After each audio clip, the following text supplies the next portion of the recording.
Good afternoon, everybody. I hope you enjoyed your day till this moment. And today I will show some examples from my current work. Uh, my name is Saied, and I'm working for Metal Earth as a research associate from April 2018 till this moment. Mostly I'm working on processing seismic data. Today, I'm talking a bit about out of my comfort zone. So I will show some results from that. Normally, we do like a conventional seismic interpretation, but nowadays, today, Jeff and Alireza showed some results from deep learning, machine learning, and advanced methods. So I will try to show some of my examples. Actually, I'm self-teaching myself in this, and I will show results from Larder Lake and also Matheson area. If we look at the Matheson area, regional line, like any other seismic profile in hard rock environment, first of all, is crooked line, and the geology is very complex. And the geometry of or attribute of a seismic profile is like any other R1 or regional line in acquired for metallers. And the main feature is a fault zone, kind of like Larder Lake fault zone in Larder Lake area. So mostly when I do seismic processing, I do from scratch. I take like a SEGD file and then work on seismic file to generate the image. So lots of artillery, infantry work to generate the section. And we see the fault zone clearly on these lines. And as Jeff said, for the Larder Lake, we can see the faults are deep, going almost to 33 or 36 kilometers down in Larder Lake area. So normally in conventional way, when we do seismic processing, we have surface geology. Sometimes we have boreholes, and we look at the reflections and amplitudes. And in old-fashioned way, some people take it like seismic section, look at it like this, like that, and then just to look at in very old-fashioned way, to look at the reflections. And then I was looking at the computer vision, deep learning, and machine learning to see what can I do. The first thing I generated is entropy with a statistical method from seismic section for the Larder Lake. The result is that it's enhancing the reflections. So giving me better vision to map the faults in the area. So we can see truncation of reflections, and also in this area another fault. I don't know the name of this fault. I asked our geologist, but this one is definitely Cadillac Larder Lake deformation zone. I don't know the name for this fault, but it's interesting. We can see this layered over there around the fault zone. So this one is helping like amplitude or reflections imaging for the interpretation and tied to surface geology in this area. Then I wanted to work on K-means. K-means clustering is like unsupervised machine learning, which categorize the data is like this. Data from the same community or close to each other, they will be in one cluster. So, but you need to introduce how many cluster you need. And this is kind of trial and error. You go back and forth, you try different clusters to choose which one better satisfies your result. So just very simple example. Here we have two communities. So cluster number one, those events are closer and located in one geometric area. And cluster number two, another events in another geometric area. But in seismic imaging, is not just location. Also, we are looking at the reflection and also if they are dipping or subhorizontal. So kind of we should consider also the dip in the seismic interpretation if we are looking at the K-means. To do this, I look at the texture segmentation. The first thing I tried was like Gabor filtering. Gabor filtering is obviously from generated with Gabor. The first person used this kind of filtering. This is to enhance the edge detection. And it's, the way it works is just convolving the seismic image with a wavelet to enhance the edge for seismic image. Just one example from the MATLAB, I got it here. We can see the original image and then the enhanced edge from the same image after application of a Gabor filter. So first I took the seismic reflection. I applied a Gabor filter to enhance the edge for my data. After that, I needed to consider also the effect of dip. That's why another texture segmentation I used, it's a gray level co-occurrence matrix or GLCM. It's also very popular. In simple case, if we look at 2 pixels from one image, it looks at the similarity of the pixels in horizontal, vertical, and also diagonal. So this way, we can consider the effect of dip for seismic images.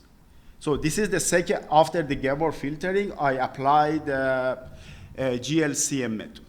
So again, from a simple example, if we have an original image, and after application of GLCM, we can see this area, for example, is the same labeling, or this area, like L-shaped area, has the same labeling in the image. So I was motivated with these two, and I applied to my data. After preparing of data, I applied K-means clustering. So here again, I'm showing Gabor filtering, GLCM, and then K-means segmentation. Couple of tests I did. And then eventually I got the image for my first cluster. Mid-crust, all the mid-crust is in one cluster. Kind of makes sense in this area. Entire this area is mostly, majority of it is considered in one cluster. And in another cluster, if we look at them, this fault zone, mostly transparent, not all of them, mostly transparent area is considered in another cluster separately. So it's not like that, just all events here are in one cluster and events here in another cluster. We can see that there is a space between these two areas, but yet they are at the same cluster when I applied K-means clustering. And in another cluster or third cluster, the area around the fault zone were considered in one cluster, which is interesting. Still, I'm working on this. I'm not saying 100% true or false. These are my results, which I'm working on that. So, but it's interesting because the fault zone is here, and these areas kind of like subhorizontal and shallowly dipping reflections are considered at the same cluster. So, and something else I tried on seismic data, it was like isolation forest. Today Jeff talked about the forest algorithm. Why I applied this isolation forest to my data? Because most of the time when we are working on seismic data, people are asking, so is this artifact or is this real seismic reflection? So I would like to see about the out layer of my seismic data. I applied anomaly detection with forest algorithm, and I use 25% of data for training. And I look at and then I have a threshold for the data. The area more than this threshold will be considered the anomaly. And when I look at the image, so this is like considered normal data, and around that is anomaly. So which is usual in case of seismic data. Normally, edge of seismic data, we will have this migration effect. So this, what's the results from this analysis is that most of this area are not anomaly or normal area, and they are trustable. Again, I applied 35% of data for my training and used the same algorithm, and this area more than threshold is my anomaly. And look at the data, more or less the same result. So the area close the edge of the line because of the migration effect is anomaly, which makes sense in case of seismic data. And I can use entire this area for my seismic interpretation. The second example I'm showing is for semantic segmentation from Matheson area, which I recently published this area in a journal, Tectonophysics journal, thanks to all co-authors in this paper. And again, there are two fault zones, Porcupine-Destor fault zone and also Pipestone fault zone. So there are two lines in this area, 2D profile eastern line and west profile. And also because of this crooked nature of the lines, the area in this rectangle can be considered for 3D processing, for pseudo 3D processing, not actual 3D processing. So, and we applied 3D pre-stack time migration to this area. If we look at some of the results in this area, if you are interested, you can look at the paper. So we can see some shallower reflections around the fault zone. And in the deeper zone, it's a Deloro, based on what our geologists say. And specifically, if we look at the 3D processing, what we see around the Pipestone fault, we see complex structure, especially extra fault zone. John and Dave mentioned this extra fault at depths of about like 1 kilometer to 1.5 kilometers, if we look at it. And it's complete, kind of complex reflectivity. If we look at the next slide, we see there are some like shallowly dipping, north dipping, and south dipping reflections around this area, if we look at the depth slice. So then I decided to look at them with the semantic segmentation to grab these structures and visualize them to see what's going on around this area. So how semantic segmentation works, it's like labels every single pixel in the image. And then you can define this algorithm for semantic segmentation to pick up a specific pixels from area of interest. So you can do this with a picking. But picking depth slice, it takes time, especially when the signal to noise ratio is low. And for this kind of data, it's sparse. So it takes time to do just old-fashioned way picking. But when I use the semantic segmentation, it's, you can rely on results. And also, it's much, much faster than normal picking. So if I go back to that slide, I'm picking here just from 1 kilometer to about 1.5 kilometers. And now we are looking at from the top. This is the results from semantic segmentation. We are looking at from the top. And the elevation is not the same for the north dipping and the south dipping reflections I will show in the next slide. So if we look at the next slide, so this is what we see in the section. These are the actual reflections. If you look at the cube, you can see this reflectivity. And then that thing John and Dave said, extra fault zone in this area. So we can see this extra fault zone in this area. So what I would like to say is that this semantic segmentation is a kind of cheap method in terms of time.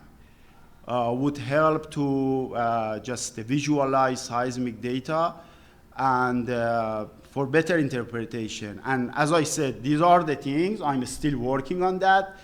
And I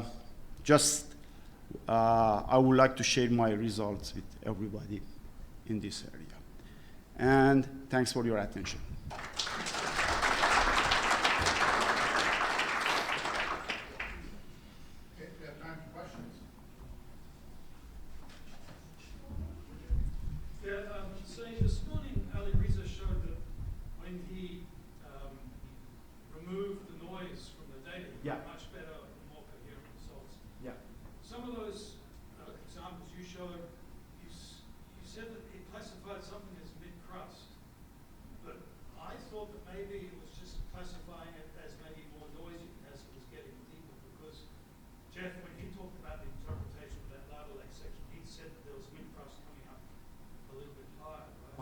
You know, there are two things. I do unsupervised classification. The one Jeff and Ali Reza show, it's supervised. You show some examples, train the algorithm and asking it to pick something similar. The way I do, I'm interested in the events and their orientation. That's why I apply Gabor and also GLCM to also label events based on their texture and depth. That's why those sub-horizontal events in the mid-cross all are considered in one category or cluster. But yeah, this is an open avenue. I can try just to remove some of the events and again do the clustering to see what's going on. How many clusters did you actually estimate with the k-means? I tried 5. The best I got was 5 clusters. Right, because it would have been nice to see if you put them all on one image with just different colors, and we'd get a sense of the spatial coherence of them as well. Yeah, did you yeah. look at anything like that? Yeah, I did. You know, the output is like that, a different color. I use the mask, just say, okay, I want cluster number 1. I want cluster number 2. Yeah, but that way, yes, yeah. The typical way is just to look at the k-means with different colors.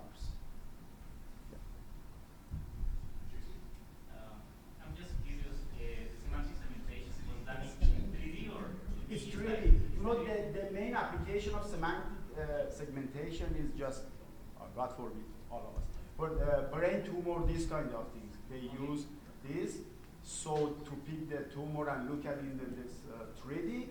So the software is available. So I got the ID and I applied the semantic segmentation. Yeah. Say, on the 3D data, did you do the segmentation in 3D or you ran it in 2D? No, on depth slice. So, okay, 2D planes. Yeah, 2D planes, but yeah, like this couple of 2D sections, the same reflection, and then you are training the software and asking, okay, entire the cube, image this kind of event for me. How did you include the dip in this way? You know, it's like that. When based on the amplitude for the specific peak and trough, you define the area, and then the same peak or trough in some other depth slice, and then the software will teach herself or himself to find. Yeah, yeah. Thank you. Yeah, thank you.